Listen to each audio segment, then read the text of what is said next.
আজকে আমি নিয়ে এসেছি সাদামাটা খুব সিম্পল একটা সুন্দর লাঞ্চের থালি। যেখানে তো দেখতেই পাচ্ছ তোমরা, আমি এক বাটি গরম ভাত নিয়ে নিয়েছি প্রথমে প্লেটের মধ্যে, তারপরেই এক পিস গরম গরম মাছ ভাজা নিয়ে নিয়েছি, আর কিছু গাজর কুচি আর এক টুকরো লেবু নিয়েছি। এখন তো শীতের দিন, ধনিয়া পাতা, গাজর, শশা কুচি দিয়ে একটা সুন্দর স্যালাড বানিয়ে নিয়েছি। তো তারপরেই নিয়ে নিয়েছি মাছের তেল ভাজা। এই তেল ভাজার আইডিয়াটা কিন্তু আমার মায়ের, খুব সুন্দর লাগে এই তেল ভাজাটা খেতে, তোমরাও বানিয়ে দেখতে পারো।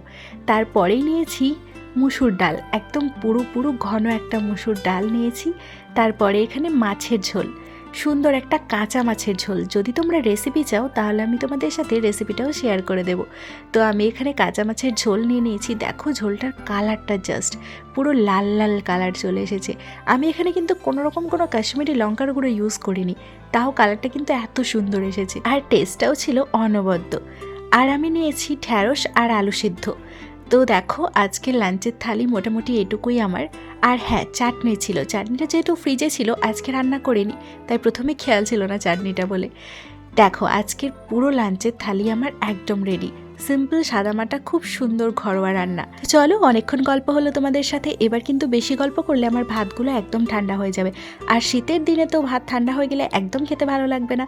তো শীতের দুপুরবেলা মিষ্টি একটা আলতো রোদে ছাদে বসে খুব সুন্দর করে এই থালিটা আমি সাবার করে দিই।